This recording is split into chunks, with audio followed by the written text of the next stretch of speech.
3-0 او 4-0. غندوزو فرنسا، المغرب ان شاء الله، وديما المغرب. الى ما دخلتش السياسه بطبيعه الحال، حيت الرياضه لا علاقه في السياسه. التوقع ديالي المباراه ديال فرنسا والمغرب تعادل الايجابي 1-1، ندوز البينالتيات ان شاء الله تكون ديالنا. يعني كتقول لي غندوزو فرنسا ان شاء الله، علاش لا، الى ما دخلتش السياسه بطبيعه الحال. كنتوقع ان شاء الله المنتخب الوطني المغربي غادي يربح ب2-1.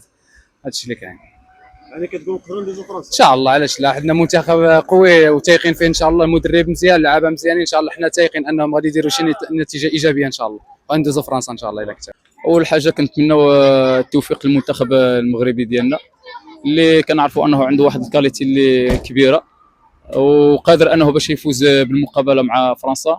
وكاين واحد التوقع ديالي غادي تكون 1-0 للصالح ديال المغرب.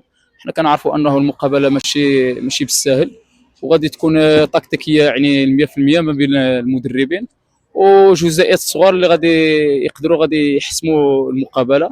يعني الفريق اللي كان مركز 100% وكان حاضر في رقعه الميدان هو ان شاء الله اللي غادي يكون الفائز، والفائز ديما حنا كنقولوا المغرب ان شاء الله، وديما المغرب. نتيجه المنتخب الوطني المغربي والمنتخب الفرنسي، اكيد الجماهير النظوريه والجماهير المغربيه ككل بربع المملكه والعالم ككل يريد ان تكون مباراه المنتخب الوطني المغربي. وانا ارشح نتيجه المباراه 3-0 او 4-0 للمنتخب الوطني المغربي. اكيد لنا طموحات الجماهير دائما تكون اعلى، واكيد المنتخب الوطني قادر على الفوز، رغم انه الكل يقول بانه المباراه غادي تقدر تدخلها السياسه، غادي تقدر تدخلها، ولكن لاحظنا في حوار ديال الرئيس الامريكي انه هو مع المنتخب الوطني المغربي، وانه دافع عن المنتخب الوطني المغربي في الفيفا. واكيد نتمنى التوفيق للمنتخب المغربي ويمر لما لا المباراه النهائيه في كاس العالم ويحصل على كاس العالم لما لا.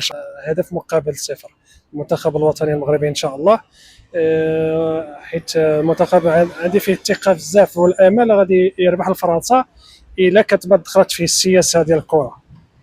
الا كانت دخلت السياسه في الكره هذا اصلا ما غاديش نشجعوا كاع الفريق الوطني المغربي، وهاد المسؤوليه ديال السياسه في الكره خص يتحملها السي فوزي القجع، حيت الرياضه لا علاقه في السياسه.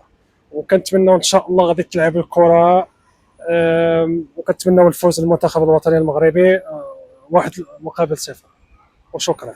فرنسا والمغرب من المرتقب ان شاء الله الفوز للمنتخب المغربي، وكنتمناهم ان شاء الله كل الحظوظ الوصول للمربع الذهبي دائما وابدا. النتيجه غتكون ان شاء الله 2-1.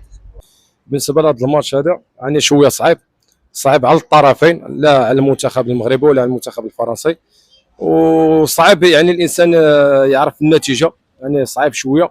ولكن الا جينا نشوفوا على حسب المباريات اللي دازوا قبل، على حسب المباراه دازوا قبل، على حسب يعني المستوى اللي تلعب به المباريات قبل، انا كنشوف بان المنتخب المغربي يعني لعب مباريات يعني شويه قاصحه على مقارنه بالمباريات ديال المنتخب الفرنسي. يعني منتخب هولندا ماشي سهل، منتخب البرازيل ماشي سهل، منتخب اللي كان معنا في المجموعه هايتي ولا اسكتلندا ماشي سهل.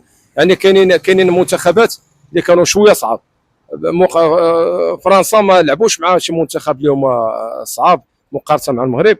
لذلك انا كنشوف بان النتيجه غادي تكون ان شاء الله لصالح المغرب، غير هو كما راه كيعلم الجميع يخليو الكره في الملعب. يعني الا لعبوا الكره فاس فاس غادي يكون واحد الربح للمغرب.